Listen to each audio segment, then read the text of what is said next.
Hello, everyone, and welcome back to the United Star. Manchester United lose 5-0 against those cows shits. Liverpool. You know what? Can I be very honest with you? I do not know where to start. It, it, Everything wrong. Everything went wrong in this game. Absolutely everything that could go wrong went wrong in this game. Um, the team selections, the substitutions, everything. All I think many Ollie outers will be very happy with this result because then they will get what they've always wanted, and that is happiness to their agenda, a happy ending to their agenda. Whereas people who actually want Manchester United, who support Manchester United Football Club, no matter what, will focus more on this. Um, on the defeat rather than Ole Gunnar Solskjaer getting sacked, because in the end it's Liverpool. You do not as a Manchester United fan, you do not want Liverpool to defeat us unless your agenda is bigger than your support for the club.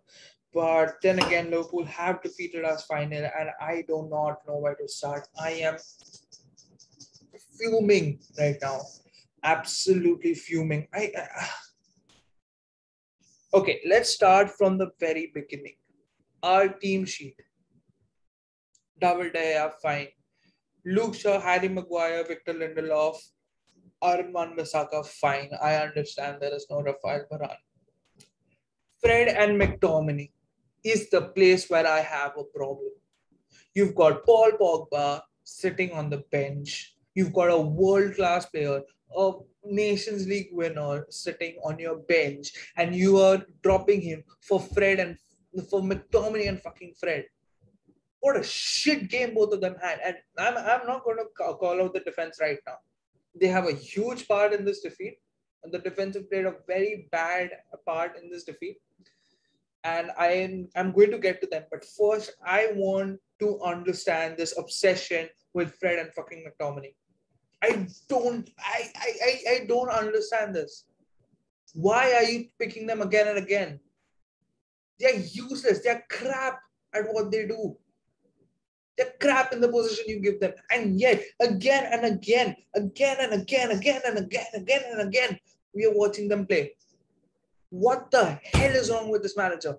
What the hell is wrong with this coaches? What do you see in Fred and McTominay that you don't see in Paul Pogba, Tony Van de Beek and all? They can't even defend if their lives depended on it, and they can't. They'll have 1 out of 10 good passes, just that one pass, and then 10 passes they'll give it to the opponents. What is wrong with the coaches and the manager? Yeah, this is not done. Last season, this was the biggest problem for us. Scott. Again, you've got Paul Pogba, you've got Donny Van Beek, you've got Matic. Matic has had a good run of games. Play them. Why are you not playing them? And why are we going again and again for Fred and fucking McTominay?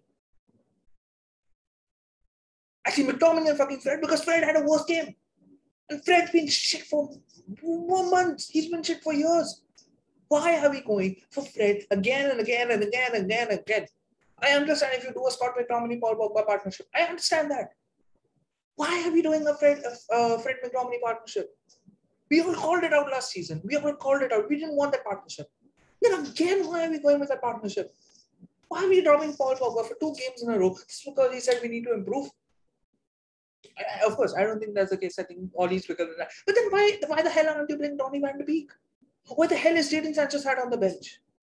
A front three: Marcus Rashford, Cristiano Ronaldo, Mason Greenwood. Now, okay, again and again, we keep on saying Mason Greenwood is a striker, right? Why is he playing on the right wing when you've got a 73 million pound winger who you've wanted for the past 3 years, 4 years, your whole lifetime you've wanted Jadon Sancho. Now that he's here, why aren't you playing him? Why the hell is Jadon Sancho not playing? Why every time he plays on the left hand side? Why? Just play him on the right and help Mason evolve into a striker. If Mason Greenwood plays on the right wing, that is one creative thread gone. Right? Because Mason Greenwood, a brilliant player. I absolutely love him. But he is a striker. He is going to be a striker. He's going to be a very selfish winger. And that is not done. You want to get out of the best out of Mason Greenwood. You play him in the number 9 position and you get the balls to him. Same with Ronaldo, same with Cavani. Sorry. These players are not players you play on the wing. You put Pep in charge of this team, you put Klopp in charge of this team, you put Tuchel in charge of this team. You're getting a win in this game. You're getting a win in this game. Look, I'm not saying Oli out or anything, but you have to criticize this man. This is appalling. You are losing 5-0 to your biggest rivals. This is appalling to a level which I cannot even imagine. Now, let us get to the defense. Luke Shaw, Harry Maguire. Sort yourselves out. You were fucking world class last season. I have no idea what's happened to you guys this season. Luke Shaw, especially, he was fantastic last season. He was one of our best players throughout the season. But what has happened to him this season? The right flank was free all the time. All the time that right flank was free. Why is that area not being covered? Okay, first goal, Naby Keita, no one's marking him. Fred's marking fucking Anthony Taylor. And Naby Keita just comes in and scores a goal. Why? Why? How do you allow this? And then once Pogba comes on, you sub Mason Greenwood off. No.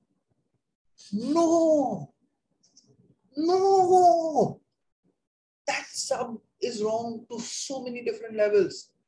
Now you want to you want to score those goals. That is not the time you take me. If you ever want to take Mason Greenwood off, it should be for Jadon Sancho, not Paul Pogba. Paul Pogba should be brought back into the midfield, given a more attacking position, and you should tell Scott McTominay to sit back and cover the defense. Don't play him on the left wing or anything. Actually, no, he ended up playing a 4-4-2. Didn't work at all. We were rubbish in the second half. We were rubbish in the first half. Just so many different levels this game has got all kinds of wrong. And you know what? I sort of see why people want Ole Gunnar Solskjaer to leave.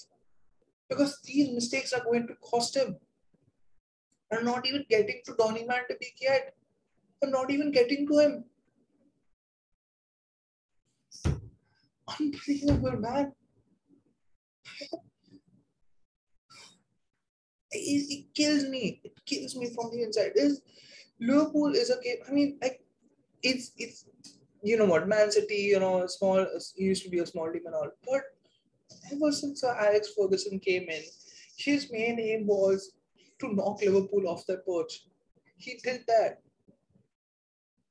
And we have done sort all after he's left to maintain it that way. Liverpool went and won a fucking Premier League title.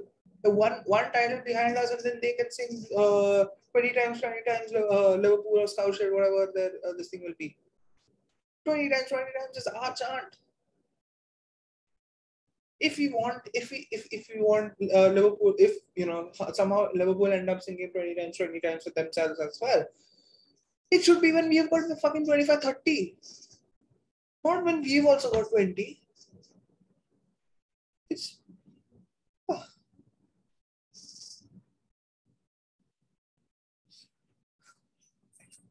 I'm lost for words. I'm absolutely lost for words. This has been the highlight of Ole Gunnar Solskjaer's tactical ineptitude, his in-game management. This has been the highlight. All of this whole 5-0, the whole 6-1 last year, sort of showed why Ole Gunnar Solskjaer should not be manager of Manchester United. Now, I don't know what the board's going to do tomorrow, day after tomorrow. I don't know what's going to happen before the Spurs game. Maybe Zidane comes in or whatever happens. But this is not going to be accepted by many Man United fans. And I think the jury is out on Ole. I think he is going to be sacked in the near future because you just cannot lose final against Liverpool. I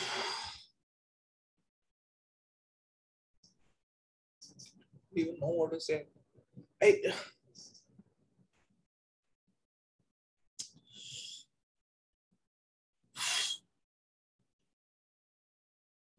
I think I've come to a conclusion.